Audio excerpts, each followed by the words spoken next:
Ngayon po ay pagdidikitin natin itong mga magnet para po sa ating gagawing 4 layers magnet speaker.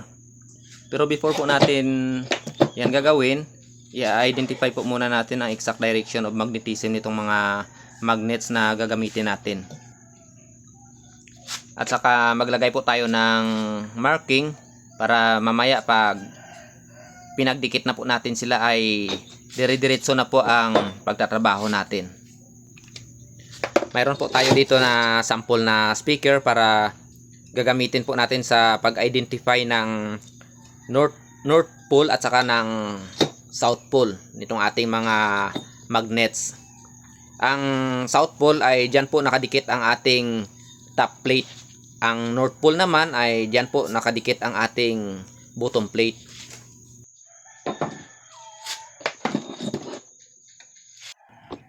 Sa pagdikit po ng magnet, ang ginagamit po natin na epoxy ay Pioneer Pro na special formulation.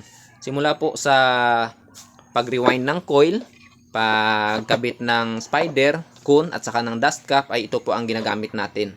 Napakatibay po ng epoxy na ito. Sa gusto pong umorder nito, so meron po tayong legit na link doon po sa ating comment section. So paki-visit nyo lang po at doon po ay makakapag-order na po kayo. Mayroon po itong half quart at saka 1 quart po.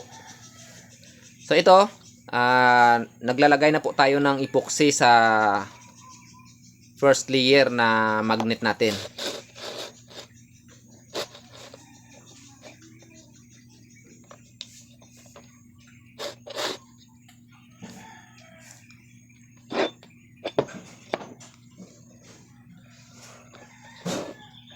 Sa pagdikit po nitong mga magnet ng speaker ay pumili po tayo ng matitibay na epoxy. Kasi itong magnet po ay wala pong bolt na ginagamit sa pagdikit nito. Tanging epoxy lang po ang nagdudugtong po sa kanila. Paalala pala sa pagdikit nitong mga magnet, mag-ingat po tayo kasi ito po ay maaari pong makaipit sa ating mga kamay. Lalo na po sa mga speakers na may mga matataas na wattage. Malalaki po ang mga magnet na ginagamit po doon. Kaya napakadelikado po. Mag-ingat po tayo. So ayan, may tatlo na po tayong naidikit.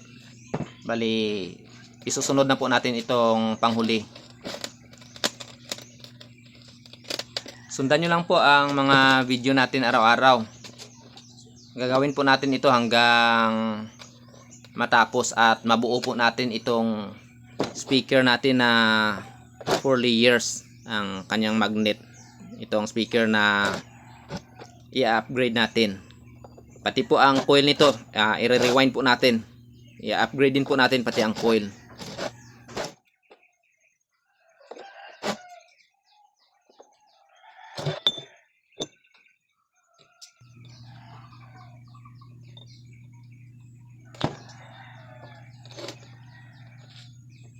So ayan, kumpleto na po nating naidikit ang 4 na magnet para sa ating i-upgrade na speaker. So sundan na po at abangan ang continuation ng ating video na ito. Maraming salamat po sa panonood.